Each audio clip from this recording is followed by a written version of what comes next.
Hi everyone. So this is the first MCQ. Which of the following statements about vitamin B12 absorption is true? So what was the right? Good evening, Somsubra Das. Good evening.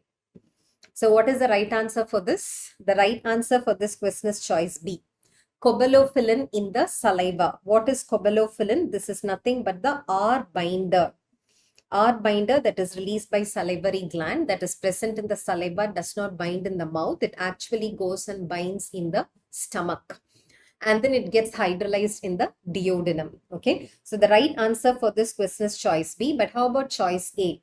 I'll tell you about all these choices. I'll give you a summary of how vitamin B12 is absorbed in another 1 minute. For now, let's read about the other choices. What do you know about intrinsic factor? Intrinsic factor is not released by pancreas. Intrinsic factor is released by parietal cells, right? It's released by parietal cells of the stomach. And that is why choice A is false. And it binds to active forms of vitamin B12. So choice A is false. Choice C, gastric acid and pepsin are not necessary. That's a false statement. Because almost all sources of vitamin B12 are animal sources. So they're always bound to proteins. These proteins get dissolved only after B12 reaches the stomach. Stomach has pepsin, stomach has gastric acid. Pepsin and gastric acid would remove those proteins out of B12 so that their R binder binds to B12. So this is a false statement because gastric acid and pepsin are both essential for B12 absorption. And that is why in autoimmune gastritis, right? In autoimmune gastritis, when pepsin is not released, B12 cannot be absorbed. That causes B12 malabsorption. And then ileal receptors bind directly to B12 without the need for intrinsic factor. No. Ileal receptors accept vitamin B12 only after B12 is bind to intrinsic factor. So choice D is also false. Okay, so now you know the right answer. What is the right answer? The right answer is choice B. R binder or cobalamin of the saliva binds to vitamin B12 in the stomach and then it is hydrolyzed in the duodenum. Okay, so a summary of B12 absorption. What did I tell you about B12? Most of the sources of B12 are non-vegetarian sources. So when it reaches the mouth, it stimulates the release of R binder. So all of you tell me what happens in the mouth with respect to B12 absorption. R binder is released, but it does not bind to B12 in the mouth. Then it reaches the stomach. What happens in the stomach? As I told you just now, pepsin, chief cells release pepsin. Parietal cells release HCl and intrinsic factor, right? Chief cells release pepsin, parietal cells release HCl and intrinsic factor. All these three factors are necessary for B12 absorption. Because what do pepsin and HCl do? They remove the protein that is bound to B12. What does intrinsic factor do? Intrinsic factor is going to bind to B12 after it reaches the duodenum, not here. So both pepsin and HCl remove R binder and they remove protein out of B12. Okay. And then B12 and intrinsic factor together reach the duodenum. What happens in the duodenum? In the second part of the duodenum, we receive pancreatic enzymes. What do these pancreatic enzymes do? These pancreatic enzymes remove the R binder, after which intrinsic factor goes and binds to B12. In this form, it reaches the terminal ileum. What happens in the terminal ileum? B12 that is bound to intrinsic factor is accepted by the ileal receptors. So please remember, B12 absorption happens in terminal ileum. When all other micronutrients get absorbed in the upper small intestine, B12 absorption happens in the lower small intestine in the terminal ileum. So what are the factors necessary for B12 absorption? R binder released in the saliva, right? R binder that is released in the saliva. Chief cells release pepsin. Parietal cells release HCl and intrinsic factor. All these are necessary. And then pancreatic enzymes are also necessary for B12 absorption. Okay, good. So now read these statements. These statements will be clear now. Intrinsic factor is released by what? All of you keep the chat box active. Intrinsic factor is released by parietal cells of the stomach. And where does intrinsic factor bind to this B12? It binds in the duodenum. Okay. Cobalamin in the saliva, R binder in the saliva binds B12 initially and is hydrolyzed in the duodenum is a true statement. And then gastric acid and pepsin are not necessary is a false statement. Both are essential. Ileal receptors do not directly bind to B12. Ileal receptors bind to B12 that is attached to intrinsic factor. The next one. Which of the following statements regarding the Avidin-biotin system is not true? I know most of you know the answer for this. Don't you know that raw egg, right? What is present in raw egg? Raw egg is rich in avidin. And this avidin binds to biotin. That causes biotin malabsorption and biotin deficiency. And that is why you're not supposed to have raw egg. What happens when you start cooking the egg? Because avidin is thermolabile, right? Because avidin is thermolabile. When you heat it, avidin is degraded and then biotin absorption is not interfered. Okay, that is why boiled egg or cooked egg is always better. Having understood this, now read these choices. Avidin has a higher affinity for biotin, yes, and than typical antigen-antibody interactions. You know, immunoassays, right? What are immunoassays? Where an antigen-antibody reaction is used for detecting an analyte. So antigen-antibody interaction is non-covalent. Among non-covalent interaction, the interaction with the maximum strength is what is found between biotin and avidin. Because of the highest interaction that you see between biotin and avidin, we use biotin-avidin complex in immunoassays. Okay, so yes, this is true. I'll show you how it helps. Avidin can bind to 4 molecules of biotin, yes, and that enhances assay sensitivity. That is a true statement.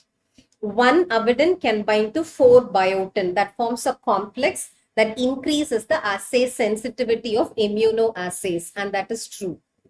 Consumption of raw egg white may lead to biotin deficiency because of avidin binding to biotin, right? That is true. Okay, choice C is true. Choice D, avidin is heat stable. No, avidin is heat labile.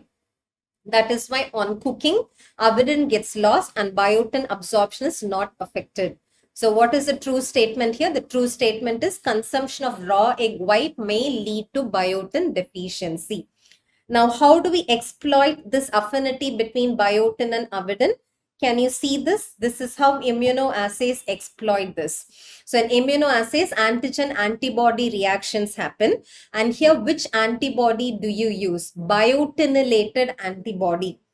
Can you see that here? This is a biotinylated antibody. Once you add avidin, it forms a complex and that increases the signal that is observed. Because what did I tell you? 1 avidin can bind to 4 biotin. So when you use biotinylated antibodies, it causes clump formation and that increases a signal that can be observed in immunoassays, and that is why biotin avidin complexes are used in immunoassays. Okay. So what is the true statement here? The true statement here is consumption of raw egg can lead to biotin deficiency. A 45-year-old woman consuming mainly maize, this we have discussed so many times, right? Mainly maize and sorghum, develops bright red rash on her feet, ankles and face that worsens on sun exposure. So what is that? That is dermatitis. She also reports frequent diarrhea, dermatitis, diarrhea, and recent episodes of irritability and difficulty concentrating, that is dementia. What is the likely diagnosis? 3 Ds of Pellagra. So what is the right answer, all of you? Very good. I'm sure 100% or most of you would have answered it right. The answer is Pellagra. All of you tell me, why should maize consumption cause Pellagra? Because tryptophan availability in maize is very low. And that causes tryptophan deficiency. Without tryptophan, there can be no niacin deficiency. Why should sorghum consumption cause Pellagra? Because sorghum is rich in leucin, right? Sorghum is rich in leucin. Leucin inhibits quinolinate phosphoribosyl transferase, right? Leucin inhibits quinolinate phosphoribosyl transferase that does not allow niacin to be synthesized from tryptophan. So this is called as leucine pellagra. All of you please memorize that. Leucine pellagra is because of sorghum consumption, because sorghum is rich in leucine. Maize consumption also causes pellagra because tryptophan availability from maize is low. So the right answer here is choice B, pellagra. The next MCQ, a 62-year-old male on warfarin therapy for atrial fibrillation presents with uncontrolled bleeding. Let's skip to the question. The question is about which of the following mechanisms best explains the effect of warfarin on coagulation. They're asking you, why is warfarin an anticoagulant? Because warfarin inhibits epoxide reductase. Please remember, because warfarin inhibits epoxide reductase, that does not allow the active form of vitamin K to be synthesized. Okay, so the answer here, let me tell you the answer first and then I'll add you more concepts to it. So the answer here is inhibition of vitamin K epoxide reductase. For you to understand this, what is the coenzyme role of vitamin K? Vitamin K acts as a coenzyme for gamma carboxylase. Right, it acts as a coenzyme for gamma carboxylase. Gamma carboxylase is necessary for activating clotting factors 2, 7, 9, 10. Please memorize all these facts. Gamma carboxylase is necessary for activating clotting factors 2, 7, 9, 10. But which is the active form of vitamin K? Hydroquinone form. The active form of vitamin K is hydroquinone form. When it acts as a coenzyme for gamma carboxylase, it becomes epoxide form. So what is your responsibility? It's your responsibility to regenerate hydroquinone form. For the regeneration of hydroquinone form, you need epoxide reductase. That epoxide reductase is inhibited by warfarin. So tell me what happens in the presence of warfarin. What is not synthesized? The active form of vitamin K is not synthesized. Gamma carboxylase is not active. Clotting factors 2, 7, 9, 10 cannot be activated, and that is how it has got an anticoagulant effect. Are you all clear? So tell me, how does warfarin act? It acts by inhibiting epoxide reductase. Okay. And if they ask you what are the clotting factors which become inactive in the presence of warfarin, your answer should be 2, 7, 9, 10 because it's related to vitamin K. The next MCQ, a 40-year-old woman presents with complaints of persistent nausea, vomiting, frequent urination over the past few weeks. She has a history of osteomalacia. You know what is osteomalacia, right? Adult form of vitamin D deficiency. And has been taking supplements for several months without proper medical supervision. So osteomalacia is treated by vitamin D supplementation and she has been taking it continuously without any supervision. Don't you all know that vitamin D is a fat-soluble vitamin? Right? All fat-soluble vitamins should be taken with caution. You should frequently estimate those vitamin levels. Otherwise, you'll end up getting toxicity of those vitamins. And this person's blood test revealed elevated serum calcium levels. So can you all tell me the diagnosis on vitamin D supplementation? The person is now presenting with vitamin D toxicity. Right? So what is the right answer, everybody? It is vitamin D toxicity. That is why there is hypercalcemia. So along with, you should always know how to exclude all other choices. How did I exclude hyperparathyroidism? Yeah, it could be hyperparathyroidism, which is also causing hypercalcemia, right? This is not hyperparathyroidism. Had it been hyperparathyroidism, there should have been history of renal stones, right? Pathological fractures. Because you know, parathormone causes bone resorption. Do you see any stone or fracture here? No.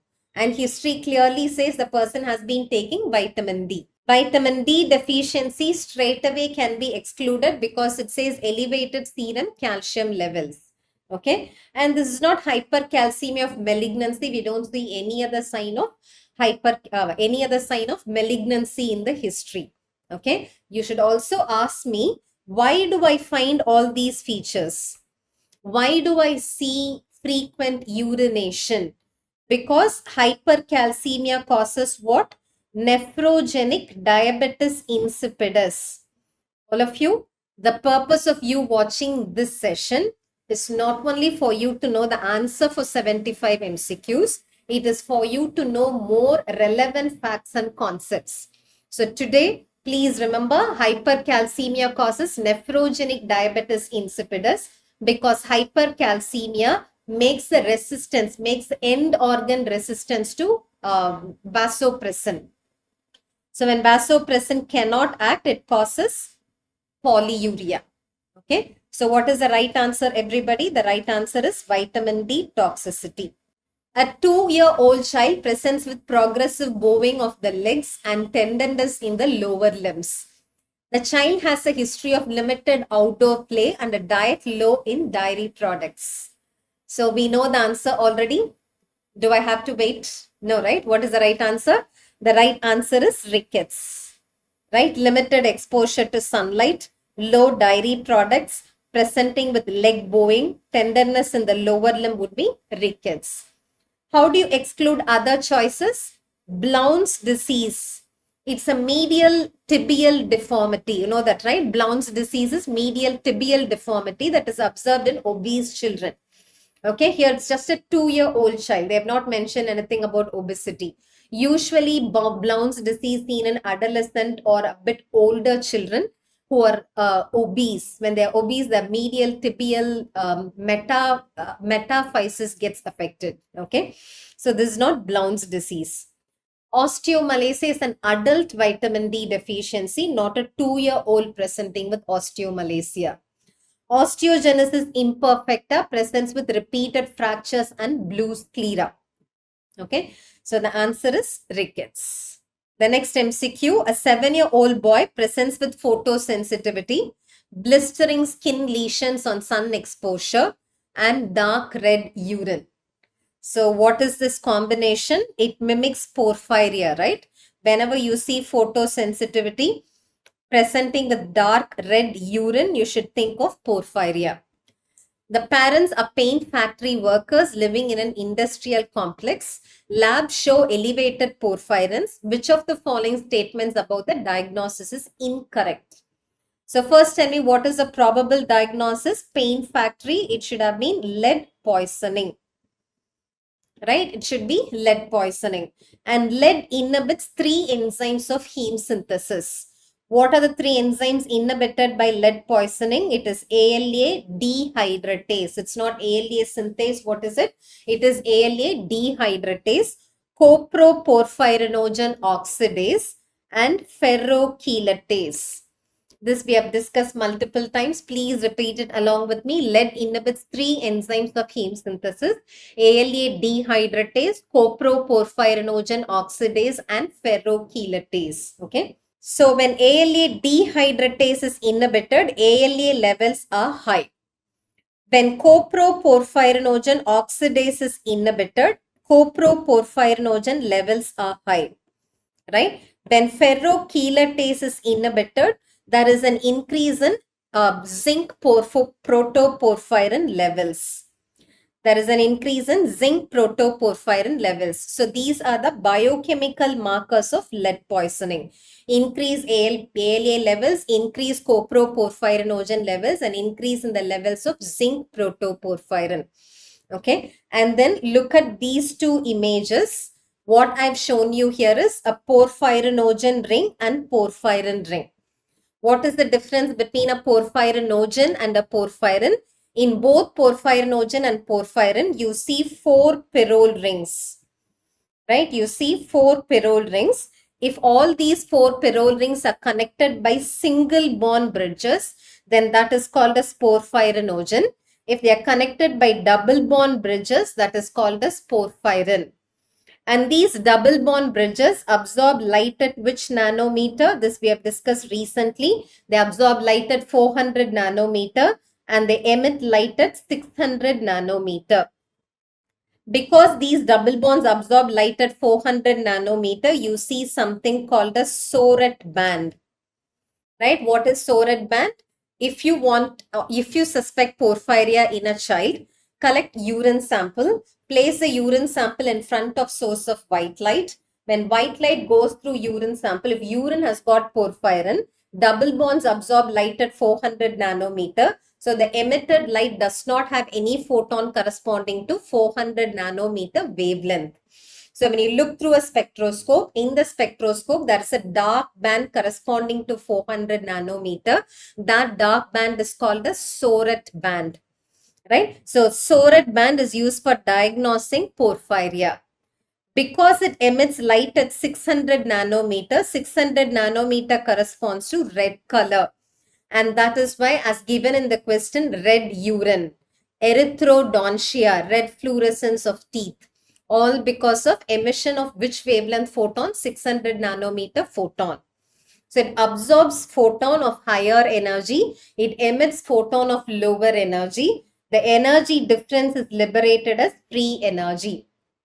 That free energy excites oxygen that is present in the medium, which converts oxygen to superoxide radicals. These superoxide radicals are responsible for photosensitivity. So why do you see photosensitivity? Porphyrins absorb energy, right? Absorb photon of higher energy and they emit photon of lower energy. The energy difference is liberated out as free energy. Free energy excites oxygen, which becomes superoxide radical. That causes photooxidative damage. That is responsible for photosensitivity. And apart from this, what are the other questions that can be asked related to heme synthesis? They might ask you about heme synthesis disorders, right? So first have a look at this, because in the same question paper, there are many other questions which are based on this pathway. So I'm going to give you a quick outline on not the entire pathway, but only high yield facts, okay? So what is the first step of heme synthesis? The first step of heme synthesis happens within mitochondria, wherein glycine, the simplest amino acid, reacts with succinyl-CoA, an intermediate of citric acid cycle, in the presence of ALA synthase to form ALA. So this is the first step. In the first step, what happens? Glycine reacts with succinyl-CoA in the presence of ALA synthase, which is dependent on B6 to form ALA. Okay. After this, it comes out of mitochondria. It reaches the cytoplasm. In cytoplasm, two ALA molecules condense with each other, losing two molecules of water. The enzyme is ALA dehydratase to form a ring. This ring is called as porphobilinogen, right? It forms a ring that's called as porphobilinogen. The enzyme is ALA dehydratase. This ALA dehydratase is dependent on zinc. So these two facts nobody should forget. The first enzyme is ALA synthase, which is dependent on B6. Second fact is the enzyme is ALA dehydratase, which is dependent on zinc, which converts ALA to porphobilinogen. Okay. After which it goes through a series of reactions. Okay. So they might ask you, what are the enzymes which are present in mitochondria? What are the enzymes which are present in cytoplasm? So I'm going to tell you the mitochondrial enzymes. Memorize these mitochondrial enzymes, which means remaining enzymes are in the cytoplasm. So what are the mitochondrial enzymes? ALA synthase. The first enzyme, ALA synthase. And then oxidases. Coproporphyrinogen oxidase, because you know oxidation happens in mitochondria. So ALA synthase, coproporphyrinogen oxidase, protoporphyrinogen oxidase, and ferrochelatase. Can you repeat this? What are the four enzymes of heme synthesis which are present in mitochondria? ALA synthase, coproporphyrinogen oxidase, protoporphyrinogen oxidase, and ferrochelatase. The remaining enzymes are present in cytoplasm. Okay. And the ALA dehydratase is inhibited by lead, because ALA dehydratase is dependent on zinc. In the presence of lead, lead displaces zinc and it inhibits ALA dehydratase. Okay, are you clear about this? These are the few facts that can be asked as one-liners or as factual MCQs with respect to heme synthesis. One more fact, the rate-limiting enzyme of heme synthesis is ALA synthase. right? The rate limiting enzyme of heme synthesis is ALA synthase. ALA synthase 1 is present in liver. ALA synthase 2 is present in RBC precursors. 1 is present in liver, 2 is present in RBC precursors. Okay. So now can we have a quick recap? A quick recap of disorders of heme synthesis. Can we do that? Yeah. When the first enzyme ALA synthase 2 is defective. When the first enzyme ALA synthase 2 is defective, it's a complete defect. What did I tell you in the last session? When ALA synthase 2 is defective and it's a complete defect, the final product heme cannot be synthesized. And this is happening in RBC precursor. So that causes anemia. So all of you tell me ALA synthase 2 defect causes which condition? It's called as anemia. Okay. Not just a simple anemia. In this condition, in these RBC precursors, right? In these RBC precursors, there is a nucleus and that is surrounded by mitochondria. And into these mitochondria, iron has gotten inserted. Why did iron enter into these mitochondria? Because iron wanted to get incorporated into protoporphyrin ring forming heme. That is why iron got into mitochondria. But here there is ALA synthase 2 defect. So no protoporphyrin formation. So iron just accumulates. This iron-laden mitochondria surround the nucleus of RBC precursors in a ring-like fashion. It looks like a ring, right? In a ring-like fashion. So these cells are called as ring sideroblasts. What do you call it as? You call these structures as ring sideroblast. Blast because it is RBC precursor. Sideroblast because iron-laden mitochondria have accumulated. Ring sideroblast because iron-laden mitochondria are surrounding the nucleus in a ring-like fashion.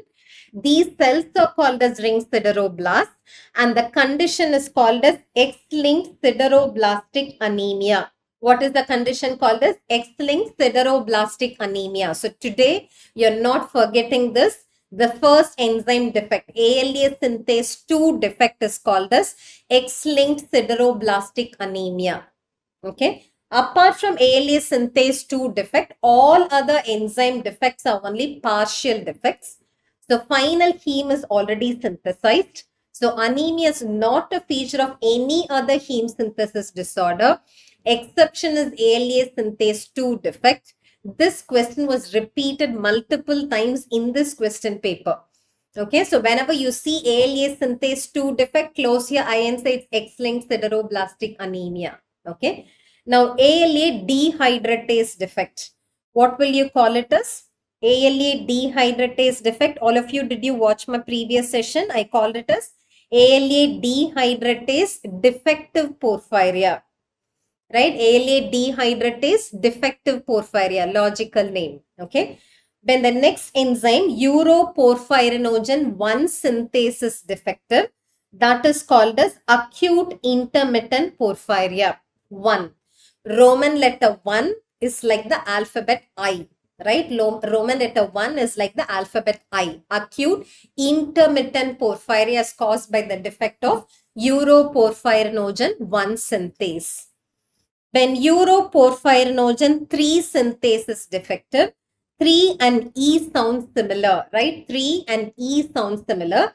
So defect causes congenital erythropoietic porphyria.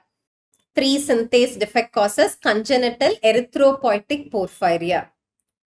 Uroporphyrinogen decarboxylase defect. Decarboxylase has got a C. Defect causes a C. What is it? Porphyria cutanea tarda. Uroporphyrinogen decarboxylase has got a C. Defect causes Porphyria cutanea tarda. Okay. Coproporphyrinogen oxidase defect. Logically should cause hereditary coproporphyria. Coproporphyrinogen oxidase defect causes hereditary coproporphyria. Protoporphyrinogen oxidase defect. You see various P's here, right? Various P's.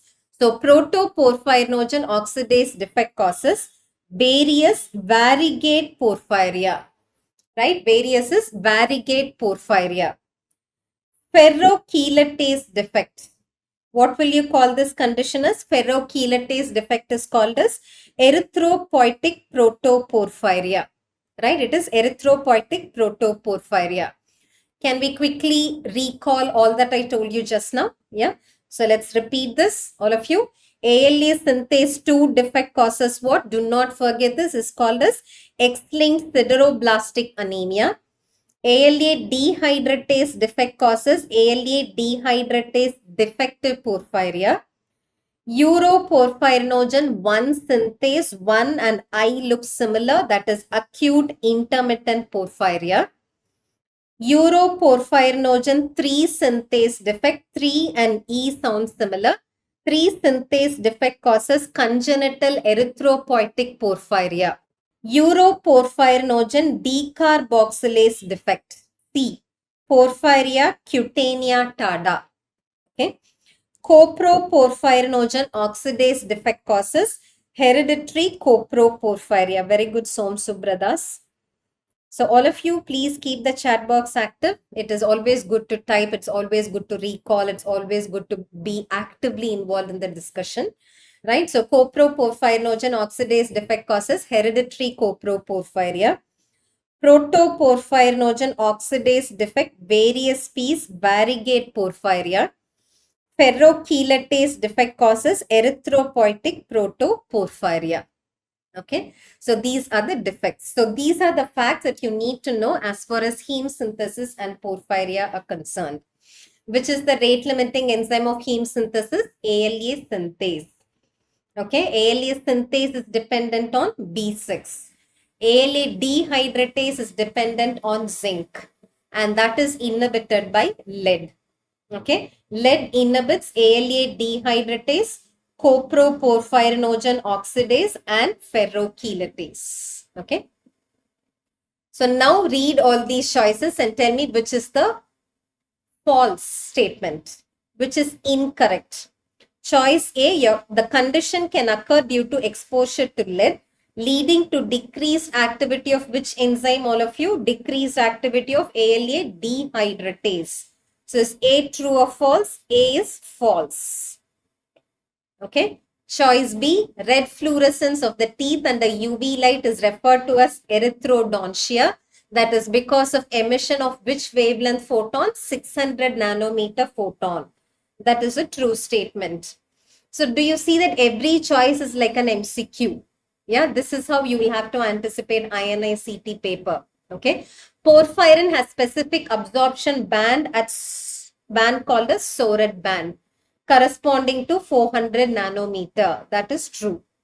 Photosensitivity in the skin is because of superoxide radicals causing photooxidative damage. That is also true. Okay. So this you will be able to answer now, right? Quickly tell me again which is incorrect. ALA synthase requires which as a cofactor? B6 as a cofactor. ALA dehydratase contains zinc as a cofactor and is inhibited by lead is a true statement. B6 deficiency can lead to anemia due to impaired ALA synthase activity. Yes. Right? When there is no B6, ALA synthase cannot be active, heme cannot be synthesized, and that causes anemia. So, which is a false statement? Good Ayappan and good Som Subradas. The incorrect statement is ALA dehydratase is not the rate limiting enzyme. ALA synthase is the rate limiting enzyme. Okay. Match the following disorders with the enzyme defects in context to relation synthesis. Okay. So, uroporphyrinogen 3 synthase. Tell me the name of the condition. Congenital erythropoietic porphyria. Even if you know this, you know the right answer. A is to be paired with 2. Okay. Uroporphyrinogen decarboxylase defect causes porphyria cutanea tarda. ALA synthase 2 defect causes X-linked sideroblastic anemia. Porphobilinogen deaminase defect causes acute intermittent porphyria. So the true statement is, yeah, choice A. A to be paired with 2, B to be paired with 1, C with 4, D with 3. Which of the following statements accurately describes changes in Km and Vmax in the presence of an uncompetitive inhibitor? Right? So, uncompetitive inhibitor, it is parallel shift, low Vmax and low Km. Right? Uncompetitive inhibitor, low Vmax and low Km. So, what is the right answer here? Km decreases, Vmax also decreases. Okay. So, can we have a quick revision of effect of all these inhibitors on Km and Vmax? Yeah. Can we do that? By filling up this table. Competitive inhibition, I asked you to remember that a competitive inhibitor can be overcome by increasing the substrate concentration, right? Competitive inhibition can be overcome by increasing the substrate concentration. If you can overcome the inhibition, the final Vmax that is achievable is normal, right? The final Vmax that is achievable is normal, for which you had to increase the substrate concentration. So Km is increased. Okay, so competitive inhibitor increases Km, but the Vmax is normal. Do you understand this? It increases Km, but Vmax is normal. Uncompetitive inhibition, parallel shift, meaning Vmax is low. You cannot overcome this inhibition. If you cannot overcome the inhibition, the final maximum velocity that is achievable is low. Not only Vmax is low, Km is also low. Okay, mixed inhibition. This affects both values. Mixed will affect both values in the wrong direction. I want my enzyme to have lower Km and higher Vmax. A good enzyme will have lower Km and higher Vmax. What is the effect of a mixed inhibitor? A mixed inhibitor increases Km and it decreases the Vmax. Do you understand this? The mixed inhibitor increases Km but it decreases the Vmax. Non-competitive inhibition, normal Km, right? Non-competitive is normal Km. It resembles, right? Non-competitive is normal Km and Vmax is low. Do you get it? So this is what you should remember about types of enzyme inhibition. So look at this table. Please memorize it. A competitive inhibitor does not affect the Vmax. Maximum velocity is normal, but Km is increased. Uncompetitive inhibitor reduces Vmax, reduces Km. Mixed inhibitor reduces Vmax, increases the Km. Non-competitive, remember it is normal Km, but Vmax is low. Okay. Examples you need to know about competitive inhibition. They always give you this example, methotrexate, inhibiting dihydrofolate reductase.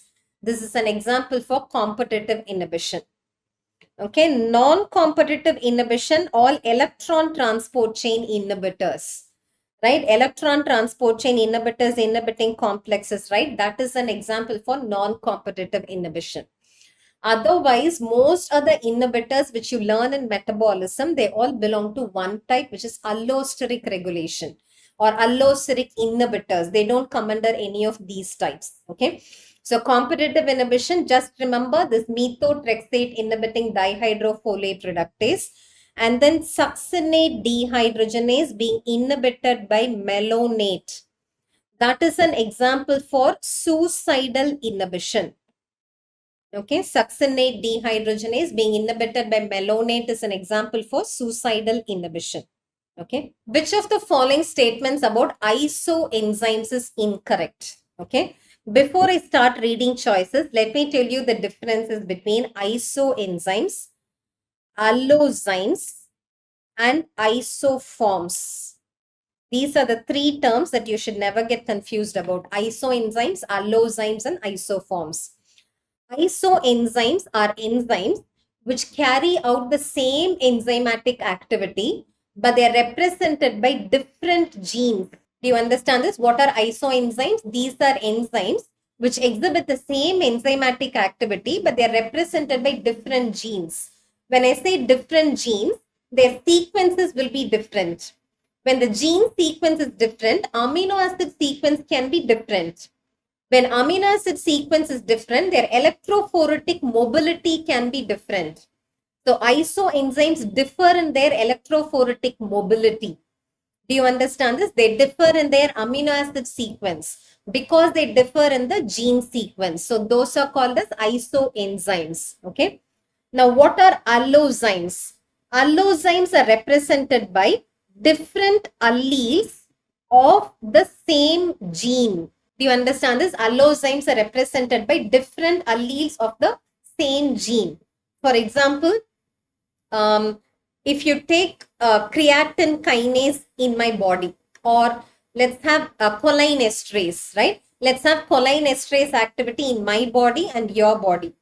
They are represented by the same gene, choline esterase gene. But the allele, the form of the gene that is present in me is different from the form of the gene that is present in you. So that the activity of choline esterase in me is different from the activity of choline esterase in you. Do you understand this? So they are represented by different alleles of the same gene. So they sometimes have different Km and different affinity. Okay, so those are called as allozymes. Now, what are isoforms? They are represented by the same allele, the same gene, but they differ only in post-translational modifications. They differ only in post-translational modifications. For example, some enzymes have different sialic acid composition when compared to other enzymes, because of which their stability is different. Because their stability is different, their half-life is different. That is called as isoforms. Do you get it? So example for isoenzymes can be CKMB, CKBB, CKMM. Do you get it? So here CKMB is represented by two different genes.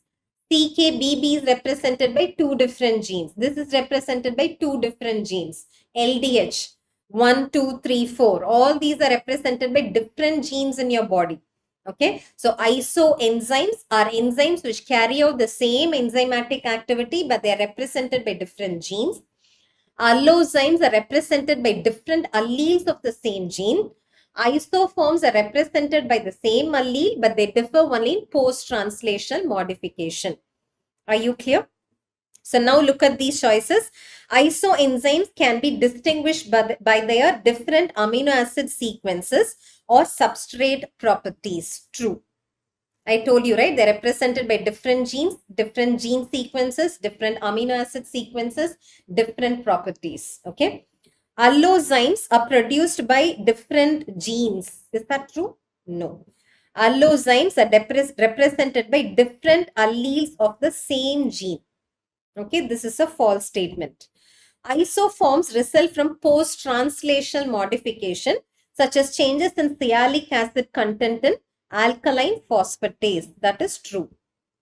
Electrophoresis is a technique used to separate isoenzymes based on their mobility. That is true. So which is a false statement, everybody? The false statement is allozymes are produced by not different genes. They are represented by different alleles of the same gene. Which of the following biochemical reactions is not regulated by allosteric regulation?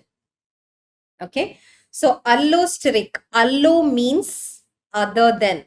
So if a chemical substance binds to a site other than the catalytic site, if you consider this as an enzyme, this enzyme has an active site wherein substrates bind, react together to form a product. That is called as the active site of an enzyme. Now there is a substance which is binding to a site other than the catalytic site, but it regulates activity in the catalytic site. That is called as allosteric regulation. Okay, and this allosteric regulation is most commonly brought about by feedback regulation or end product inhibition. Wherever you see that an enzyme is inhibited by its product, that is called as allosteric regulation, because a product that is formed in the active site goes and binds to the allosteric site and it inhibits the enzyme. So that's the best example for allosteric regulation. and that is exhibited by most of the enzymes in your body. Very few enzymes do not bring about or do not exhibit end product inhibition. One example is glucokinase, right? So I already told you about differences between hexokinase and glucokinase.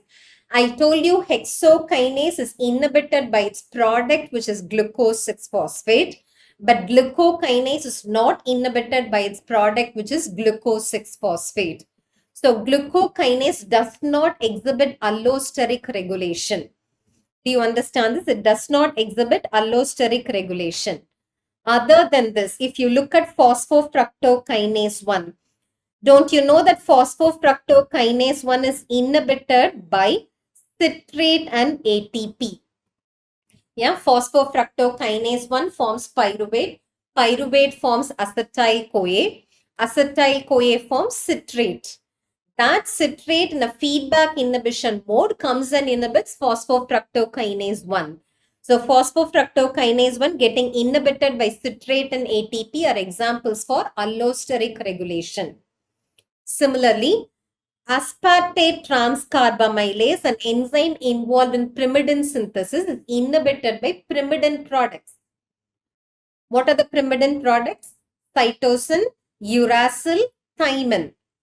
Right? Cytosine, uracil, thymine in a feedback mechanism inhibit aspartate transcarbamylase. That is again allosteric regulation. Glycogen phosphorylase is inhibited by its product, which is glucose. Right? Glycogen phosphorylase inhibited by its product, which is glucose and ATP. So whenever they ask you which of the following does not exhibit allosteric regulation, what should be an answer? Glucokinase, because it's not inhibited by its product, which is glucose 6-phosphate.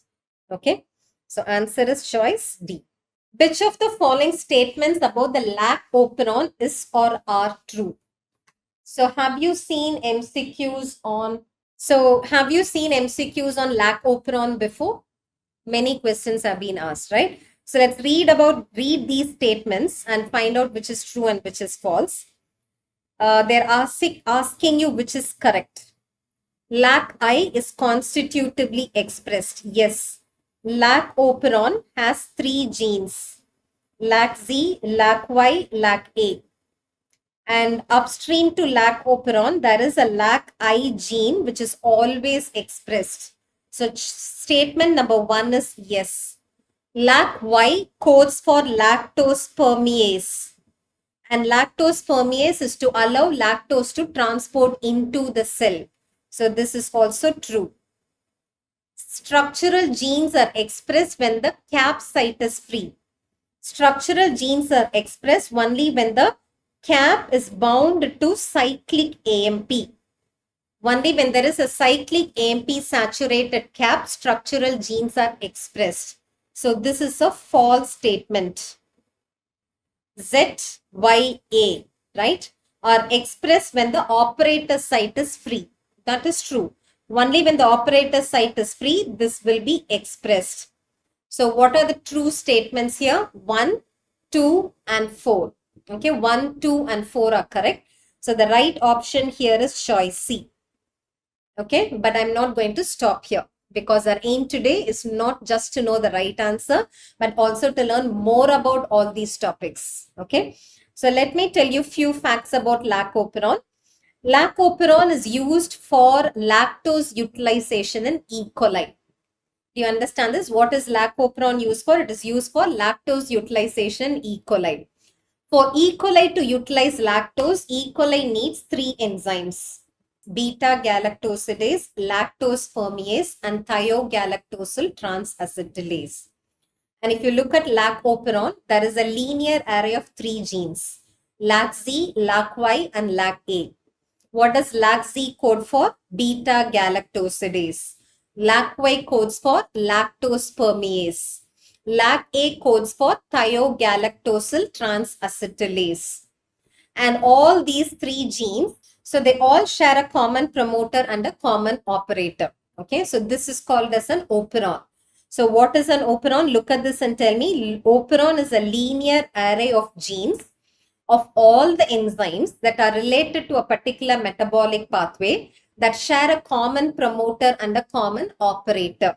Do you understand this? So how do you define operon? Operon is a linear array of genes of all the enzymes that are related to a particular metabolic pathway that share a common promoter and a common operator. Okay. And if you look at E. coli and its fuel preferences, E. coli prefers to use glucose. As long as there is glucose in the medium, even if you add lactose, E. coli refuses to accept lactose. Only when you remove glucose completely off the medium, right? Only when you deprive E. coli of glucose completely, then E. coli goes through a lag phase and then it starts utilizing lactose. So which is the preferred fuel for E. coli? It is glucose. Along with glucose, even if you add lactose, it does not use lactose. Only when you remove all glucose completely from the medium, it starts utilizing lactose. It is because of the way lac operon works. If lac operon has to be expressed, right? If lac operon has to be expressed, there are two requirements. One is cyclic AMP saturated cap should go and bind to the promoter locus. So what is the first requirement? The first requirement is cyclic AMP saturated cap should go and bind to the promoter locus. Only then RNA polymerase can be recruited. Even after RNA polymerase is recruited, for this RNA polymerase to start expressing these three structural genes, operator locus has to be free. So what is the second requirement? The second requirement is operator locus has to be free. But that is never free. Reason is upstream in lac operon, there is a constitutively expressed LAC-I gene. What do you mean by constitutively expressed LAC-I gene? This gene always expresses the protein. And that protein is called as a repressor protein. That repressor protein always tetramerizes and it blocks the operator locus. Right? LAC-I gene is always expressed the repressor protein. This repressor protein tetramerizes and always blocks the operator locus. Okay, so this is an introduction to how lac operon works.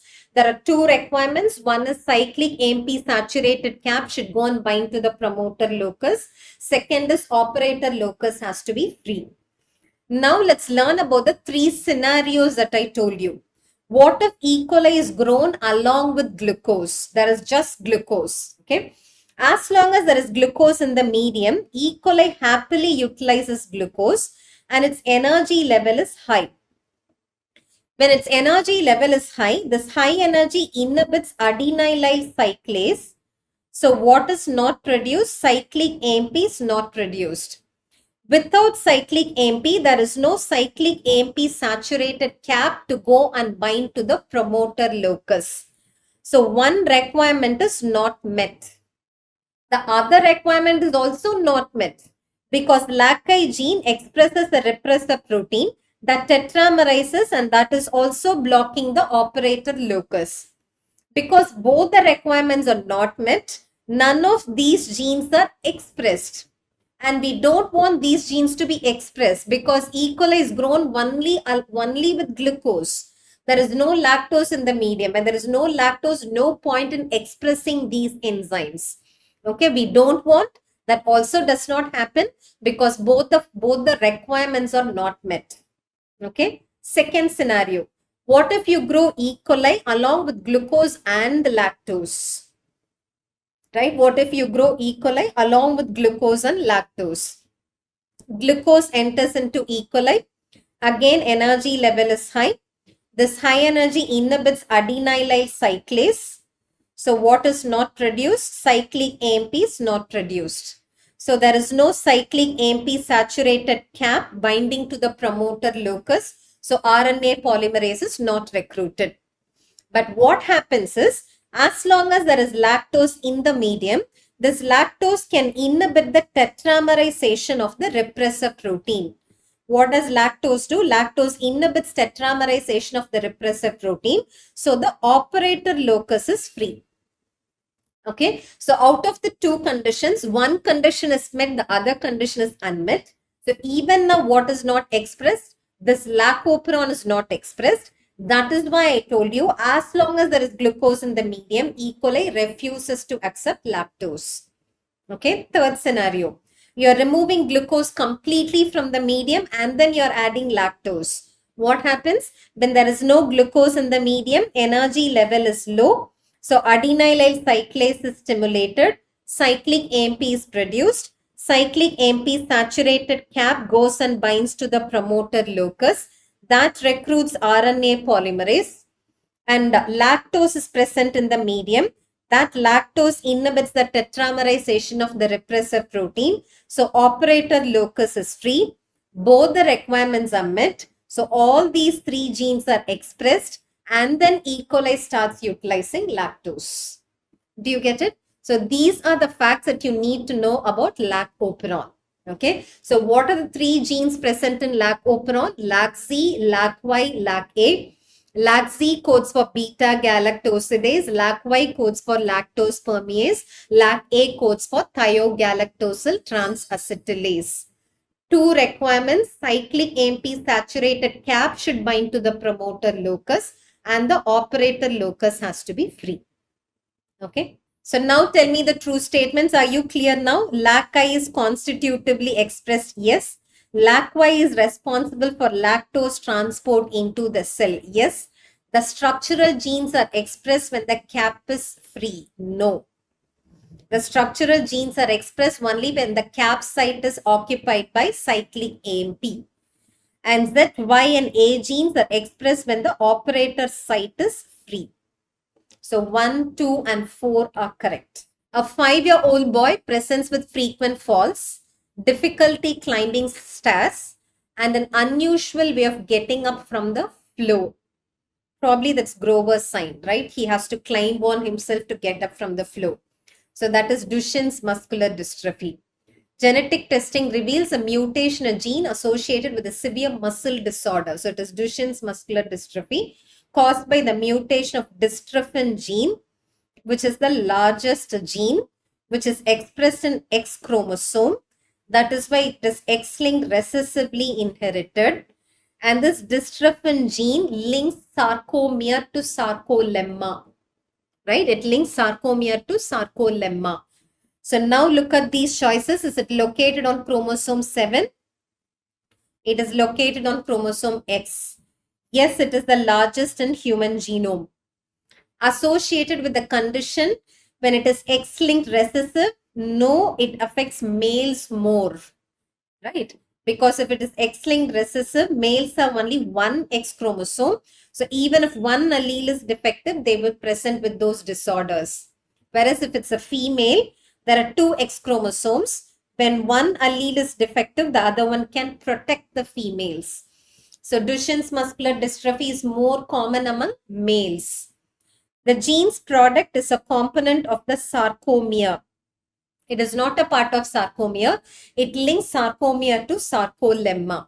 So which is the true statement? Largest in the human genome.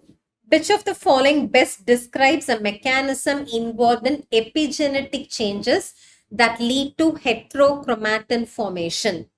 Okay. So I'll first tell you the answer and then I'll explain this. Okay. So heterochromatin is gene silencing. Do you understand this? Heterochromatin is gene silencing. Gene silencing is done by two processes. One is methylation of cytidine residues. The other one is histone deacetylation. Okay, gene silencing is done by two processes. One is methylation of cytidine residues. The other one is histone deacetylation. So tell me the right answer first. The right answer is histone deacetylation and methylation of CG islands, both of which will cause gene silencing. And that is called as heterochromatin formation. Okay. So a more detailed information about it. Euchromatin and heterochromatin. Euchromatin is active region of a chromosome. Heterochromatin is inactive region of a chromosome. Okay. When I say it is inactive, to enable package, it is highly condensed. When it is highly condensed, it stains more densely. That is heterochromatin. Whereas what is euchromatin? It's an active region of a chromosome. When I say it's active region, it is ready to take part in replication. It is ready to take part in transcription. For both replication and transcription, first there should be uncondensation. So this region is uncondensed. So it stains less densely. Do you understand this? This is what we mean by euchromatin and heterochromatin. Heterochromatin is inactive. That is called as gene silencing. Now, what is epigenetics? Epigenetics is changes in gene expression.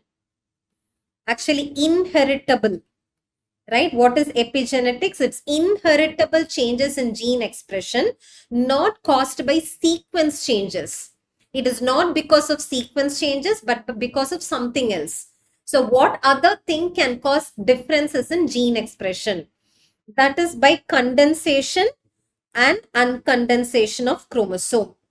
Even if the sequence is right? Even if the sequence is right, if it is condensed, it will not be expressed. Do you understand this? Even if the sequence is right, if it is condensed, it will not be expressed. That is called as gene silencing. And that is epigenetics. So what is epigenetics?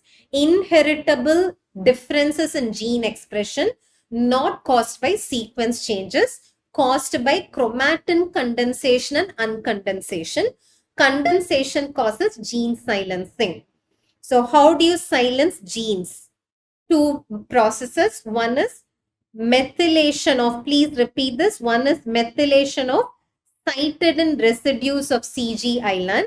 The other one is histone deacetylation.